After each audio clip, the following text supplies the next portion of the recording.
कश्मीरियों को। और वहां पर अब सोचिए, मैं ही सोच रहा था कि 5 अगस्त को क्या ऐसी चीज है जो मोदी साहब करेंगे, क्या चीज। यानी कोई कर्फ्यू में नरमी करेंगे, कोई इंटरनेट खोल देंगे। अरे ओ भोसड़ी वाले चाचा, पहले ठीक से बोलना सीखो। अगर देख कर भी तुम अच्छे से नहीं पढ़ पा रहे हो तो माधर कल से घर से याद करके आना। खाली फोकट यहां आकर आ ई ऊ करके पाकिस्तानी आवाम का टाइम वेस्ट मत किया करो।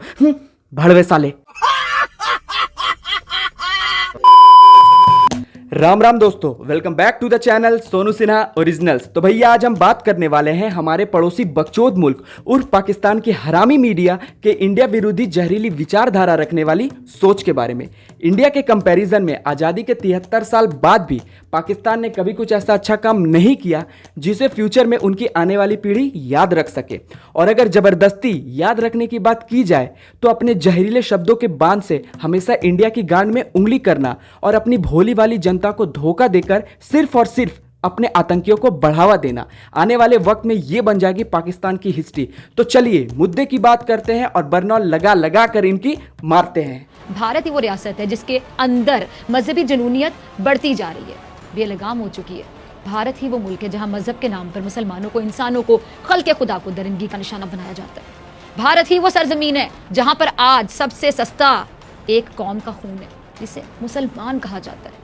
हाँ भैया, तो ये रही पाकिस्तानी मीडिया की वो जहरीली नागिन जो एक जर्नलिस्ट के नाम पे कलंक है, जिसे सिर्फ और सिर्फ इंडिया के अगेंस्ट में जहर उगलने के लिए खुद पाकिस्तानी गवर्नमेंट ने अप्रूव किया है। अब मैं तुम्हें बताता हूँ कि इंडिया ही वो सरजमी है जहाँ हर मजहब के लोगों को भर पेट 2 वक्त खाना और रातों को चैन की नींद और बिना किसी डर के साथ यहाँ सर उठा कर जीते हैं। और क्या कहा तूने? भारत लोगों को धर्म के नाम पे बांटता है, मुस्लिमों पे जुल्म और हिंदुओं के साथ भाईचारा निभाता है। हो मैडम, 1000 एग्जाम्पल तो छोड़ो, मैं आपको सिर्फ एक एग्जाम्पल देता हूं। आप शायद हमारे सोनू सूद को नहीं पहचानती, जिन्होंने इस लॉकडाउन में अपनी टीम के साथ मिलकर लाखों बेसहारा लोगों को उनके घर तक पहुंचाया था। उन लाखों लोगों में ना जाने कितने मुस्लिम और हिंदू लोग रहे होंगे, उनमें तो कभी डिफरेंस नहीं किया गया। अस्सलाम वालेकुम सोनू भाई, खैरियत ठीक है जी? जो कुछ भी कोरोना के जो इस दरमियान जो कुछ भी आप कौम के लिए और सारे हिंदुस्तान के अवाम के लिए जो काम कर रहे हैं आप, अल्लाह सुब्हाना ताला और भगवान आपको और आपकी फैमिली को सारी तमाम खुशियां अता फरमाना और आपको सेहतमंद और तंदुरुस्ती अता फरमाना, आपकी उम्र, भाभी की, बच्चों की उम्र लंबी करना। कम से कम कभी सर्च वर्च करके तब रिपोर्टिंग किया करो, क्योंकि हिंदू इंतहापसंदों के जहनों और दिलों में इंतकाम और हसद भरा पड़ा और कुछ भी नहीं है। भारत में आज डॉक्टर्स भी हैं, इंजीनियर्स भी हैं, पायलट्स भी हैं और आर्टिस्ट भी, जज भी हैं, वकील भी हैं, उस्ताद भी हैं और शागिर्द भी हैं। लेकिन भारत में अगर कुछ नहीं है तो वो है इंसानियत। भारत में अगर कुछ नहीं है तो वो है इंसानियत। क्या कहा तुमने? पाकिस्तान और इंसानियत की बात कर रहा है। अरे ये तो वही बात हो गई कि बबीता जी की सेटिंग गलती से जेठालाल के साथ हो गई। अगर तुम सारे पाकिस्तान वालों भूल गए तो मैं तुम्हें याद दिलाना चाहता हूं कि तुम्हारे सो कॉल्ड अब्बू हाफिज सईद ने अपने 10 पाले हुए कुत्तों को जब इंडिया भिजवाया था, 26/11 मुंबई के ताज होटल में जब बहुत बड़ा हमला करवाकर हजारों मासूमों और कई पुलिस वालों को जान ले ली थी, तब तुम्हारी इंसानियत कहाँ गई थी? और पुलवामा में नीच और गिरी हुई हरकत करके जो तुम लोगों ने बॉम्ब ब्लास्ट करवाया था, उसमें हमारे 44 निहत्थे जवान शहीद हो गए थे, तब तुम लोगों की इंसानियत कहाँ गई थी? गांड में डाल लिए थे क्या? अरे तुम लोगों की किस्मत बढ़िया है कि सर्जिकल स्ट्राइक में हमने सिर्फ तुम्हारे आतंकियों को मारा, वरना तुम्हारे देश को भी बर्बाद कर सकते हैं। बिल्कुल सही बोला आपने।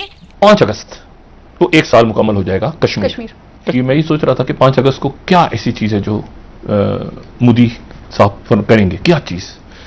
यानी कोई कर्फ्यू में नरमी करेंगे, कोई इंटरनेट खोल देंगे वहां पे कोई जाके लोगों के साथ लोगों को गले लगाएंगे। ओ चाचा, 370 के हटने के बाद किसी भी कश्मीरी मुसलमान को कोई प्रॉब्लम नहीं है। अब वो पहले से ज्यादा वहां पे खुशी से गुजर बसर कर रहे हैं।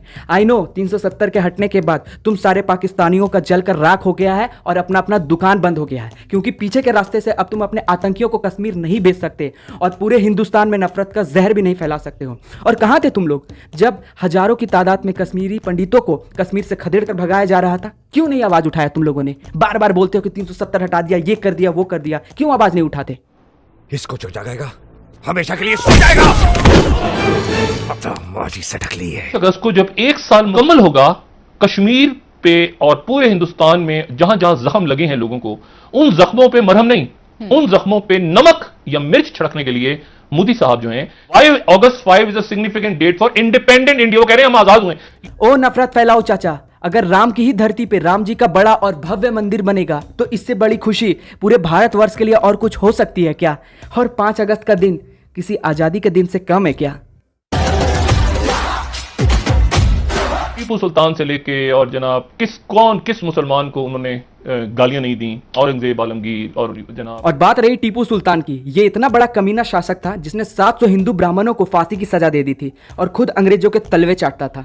और औरंगजेब, इसके बारे में जितना बताओ उतना कम होगा, जिसने खुद के ही बाप को जेल में डलवा दिया था और अपने ही सगे भाई और भतीजों को मौत के घाट उतार दिया था। हिंदुओं से ये कतई घृणा करता था और सिखों के 9वें गुरु तेग बहादुर को इस्लाम कबूल ना करने के लिए सबके सामने, भरी प्रजा के सामने उनका सर कलम कर दिया था। तो बताओ क्या करूं, इन्हें गाली ना दूं तो पूजा करूं क्या? नहीं, ऐसे लोग तुम ही लोग रख लो, हम तो गाली ही देंगे। वो कह रहे हैं 5 अगस्त को राम मंदिर क्यों जरूरी है, उसको रीबिल्ड होगा राम मंदिर कि जिस जगह उसको डिस्ट्रॉय किया गया था। किसी किस्म का कोई सबूत नहीं कि कभी वहां पे जी की जन्मभूमि है, किसी किस्म का कोई सबूत नहीं। मस्त जोक मारा रे, ये हंस रहे हलकट हंस। अब उन्होंने 5 जहाज खरीद लिए हैं, रेफ कर रहे हैं जैसे कोई 5 हाइड्रोजन 7 खरीद लिए। आपको पता है पाकिस्तानी पायलट जो है वो तैयारे उड़ाने का तजर्बा रखते हैं, उनकी खूबियों खामियों से खूब वाकिफ हैं।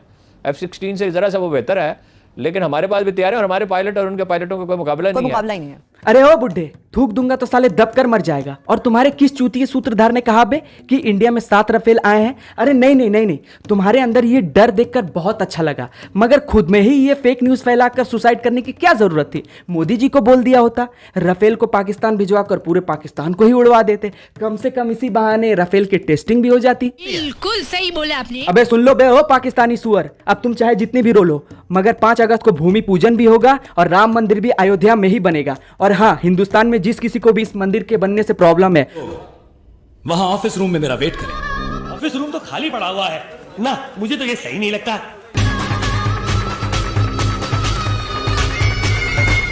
हाँ भैया, तो आज की इस वीडियो में बस इतना ही है एंड आई होप आप लोगों को ये वीडियो इतना सा भी पसंद आया हो। तो प्लीज इस वीडियो को लाइक जरूर करना और कमेंट तो करना ही करना। राम राम लिखो और अपने दिल की बात लिख डालो कि आप लोगों को ये वीडियो कैसा लगा, क्योंकि आप लोगों के कमेंट पढ़ के मुझे बहुत अच्छा लगता है। और इस वीडियो को ज्यादा से ज्यादा शेयर करो यार, इंडिया से बाहर जाना चाहिए, लोगों तक पहुंचना चाहिए, ठीक है? और यार सब्सक्राइब करो, सब्सक्राइब करना बहुत ज़रूरी है and thank you so much. आप लोगों ने 1000 सब्सक्राइबर कंप्लीट करने में बहुत मदद किया मुझे और रेगुलर मेरी मदद कर रहे हो, लगातार मुझे सपोर्ट किए जा रहे हो। तो प्लीज़ अपना प्यार ऐसे ही बनाए रखना, मैं ऐसी वीडियोस लाता रहूँगा और इस वीडियो को ज़्यादा से ज़्यादा शेयर जरूर करना। और हाँ, जिस तरह मुझे यूट्यूब पे सपोर्ट कर रहे हो तो मुझे जल्दी से मुझे इंस्टाग्राम पे भी फॉलो कर लो। अब यहाँ पे आप देख रहे हो लिंक आ रहा होगा, मतलब कि आईडी दिख रहा होगा, तो जल्दी से जल्दी मुझे इंस्टाग्राम पे भी फॉलो करो। वहाँ पे बात करते हैं, ढेर सारी बातें करते हैं, कौन कहाँ से है क्या है, बहुत सारी बातें करेंगे। तो यारो आज के लिए बस इतना ही, मिलते हैं अगली वीडियो में, तब तक के लिए जय Hind, signing off Sonu Sinha originals. और हाँ, वीडियो को शेयर करो और सब्सक्राइब जरूर करना।